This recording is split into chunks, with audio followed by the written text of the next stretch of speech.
So how about we women, we learn how to switch the motherfucking game? Exactly. Just pretend he's that one guy that you never liked. The same way you treated that guy you never liked, treat him that way and watch the tables turn. It turns. And when you give him everything, you give him the eggs and the duck that laid the golden egg, everything. At that point, he might not really feel like you're the one. Very rare cases when a woman is all over a man after doing the do with him, will you see a man still have that fire, that passion, that Exactly. zest to pursue? Mirror the energy.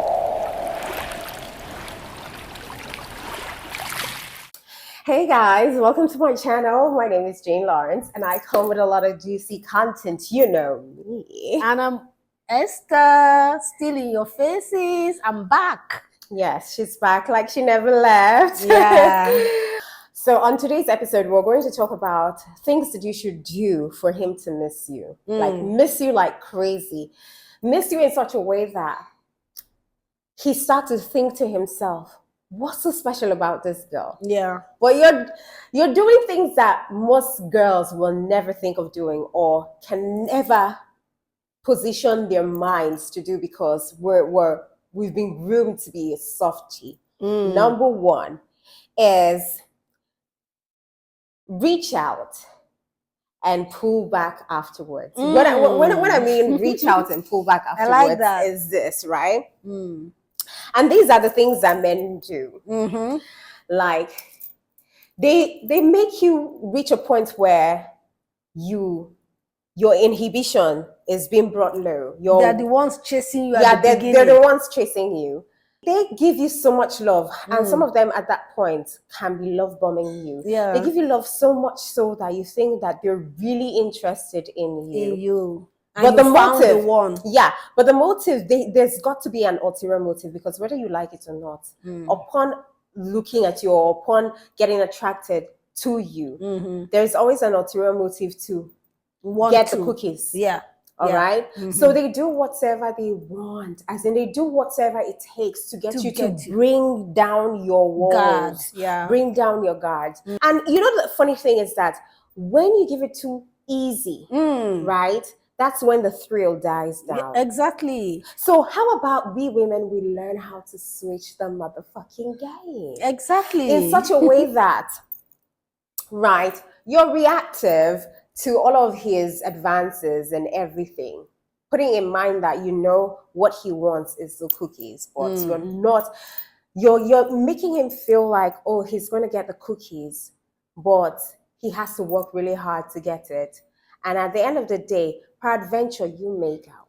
You don't ask him, what are we now? You don't pine for affection. You don't pine to cuddle. You're not in a space where you're emotionally needy, and then you distance yourself. Because what happens in the typical case is that upon being intimate with a guy, we start to get all cuddly. We start to talk about how love. we start to talk about love. That's not the state a man is after he has had the cookies. No. He's trying to decipher in his mind if she really is worth it. And when you give him everything, you give him the eggs and the duck that laid the golden egg, everything. At that point, he might not really feel like you're the one.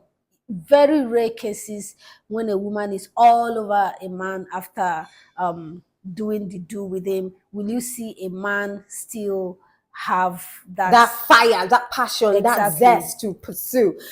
So what happens is that how you change the game is right after intimacy or right after making out with this guy, you switch. You don't care. Even if he doesn't call to find out how you left his house and you went back home and how you're doing, you don't even care. You don't put out a call, because oftentimes what happens is that after some level of intimacy, they don't call you. Just to test you, to see if you're needy or what. And guess what? It could stretch for even weeks. Yeah. To see if you're going to break and call. Now, And once he does not and call you back, once he okay. does not call you back, or once you do not call out, or once you do not call or reach out to him, you have basically reversed that psychology in the sense that he starts to wonder, wasn't I good enough for this girl? Was it not? What kind of girl is this? Like, wasn't it pleasurable? Wasn't I that Wasn't I girl? good enough? Was Wasn't I man enough for this girl? joystick not? I tell you for a fact, that's a reverse psychology that you've just played on that guy. And guess what? The tables would turn, and he'll be the one chasing. Exactly. He'll be the one putting out that call. You left my house and you did not call. Like, what have I done to you? What happened? Are you okay? That's the game, guys. That's the game. You know what they say that in fact, when a guy is chasing you and you don't like that guy, you don't even see him like worth your time. You just keep pushing back, you just keep ignoring him.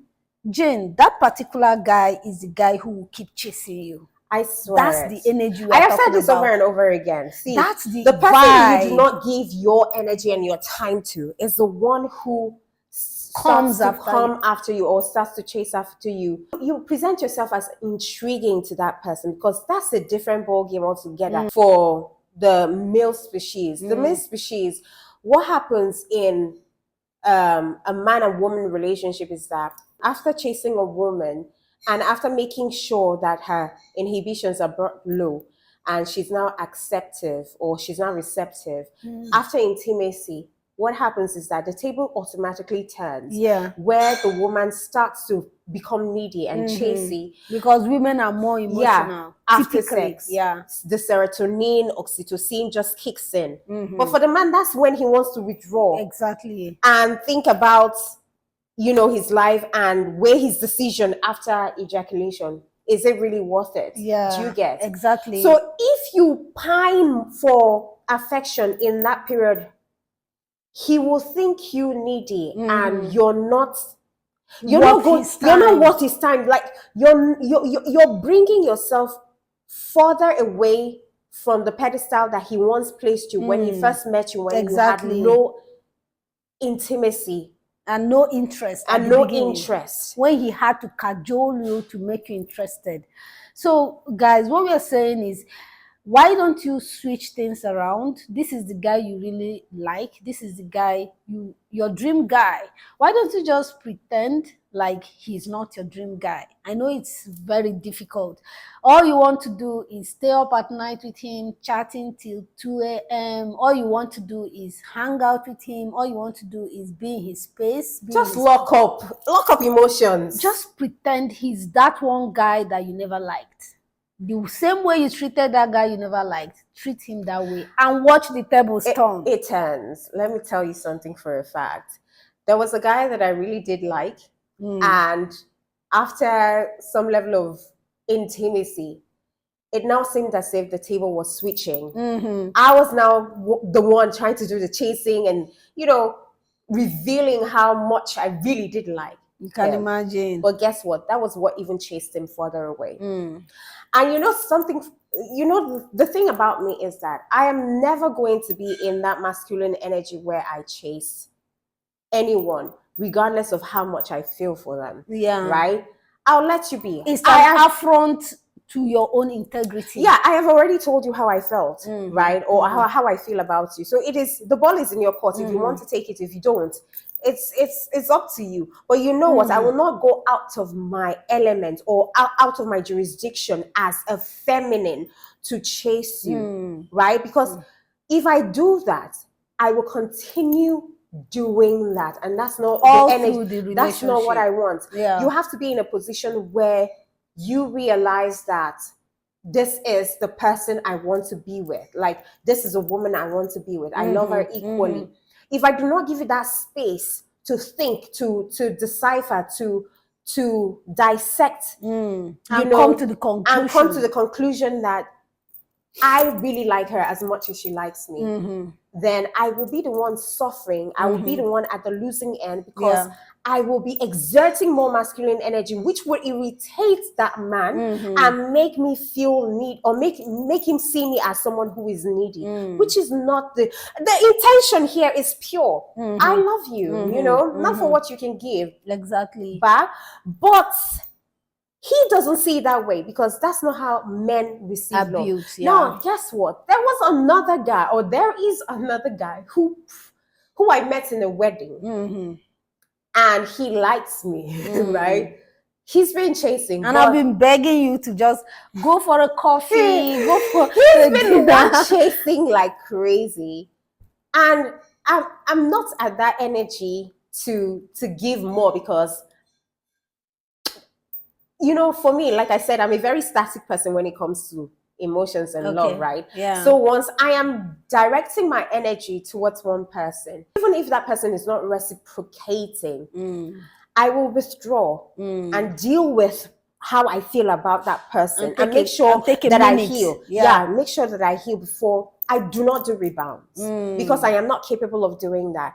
My emotion is just one directional. So I have to sort my feelings and redirect it from that person, and see if this new person is worth my time. All right. So what I have come to realize is that the guy that you do not give much energy to is the one who is chasing and needing your time. So how about you flip that script and don't give that person that you are pining over much attention, and see him redirect his attention towards you. And it's always, if he doesn't redirect his attention towards you, then he wasn't the one in the first place. And so there is no need for you to place attention, energy towards that. You know, great women, seductive women of all ages, like Cleopatra, who was able to trap Mark Antony, you know, and who ruled over countries and nations. One thing they have in common is that they were never in their masculine energy when it came to love. You know, men would drink poison for them. These men will kill and go to war for these women. Like I said, what they had, all of them had in common, was that they were always feminine when it came to love. They allowed the men approach in their numbers. Yes. You know, and they will always not be interested. They acted as if they were not interested in any of them. In some cases, you know, in history, most men had to face each other one-on-one, life or death, like this Russian roulette kind of thing. And these women didn't really care. It takes practice. You have to come to that point where you shift in your emotion, because it's integral in a woman to love, to want to love and be loved, to give love. Guys, you have to understand the male species, you have to understand the female species. Both the masculine and the feminine energy, they are not alike. So if you remain in your emotions, you remain in that energy, in that vibe, the vibration where, oh, I love this guy, oh, I have to tell him that I love him, oh, you call him up and you tell him, and then you text him, and then you text him again, and then you start asking him, you know, questions like, why you not texting back? Don't you like me? You know, some women go as far as asking, what are we together? What are we doing? You know, all of that. You're giving this guy ammunition. You're giving him the weapons to rise above you. He will rise above you. Even if he liked you at the beginning, he's not going to like you anymore. You have given him stepping stones to rise above you and to leave you behind.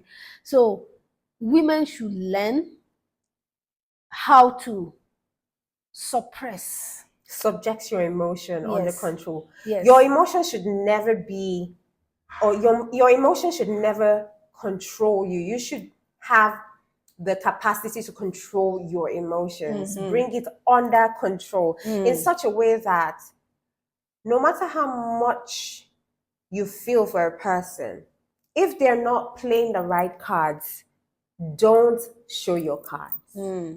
Don't always show your cards. If he's playing aloof, stay aloof. Mhm.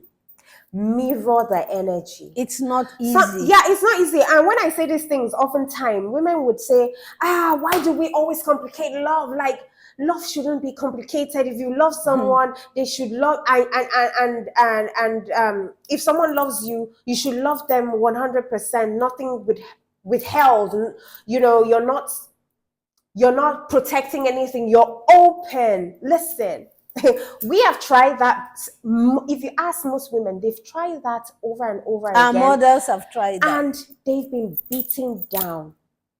See, if you don't have huge shock absorber, the level of betrayal you're going to find when you give it all up, give everything all up, will be amazing. Like, you will not be able to withstand it. Exactly. Because truth be told, it has to be dished out little by little. And your dishing out has to be dependent on the level of reciprocity you get from the man that you're giving. I like what you said about mirroring his actions. You just have to mirror his actions. If he's the kind of person who stays like the whole day without calling you, like me, I like being practical, you know, then you leave him alone. Don't think about him. Don't think about where he is, whether he has eaten, what he's doing, who he's out with. Take all of that energy and focus on yourself.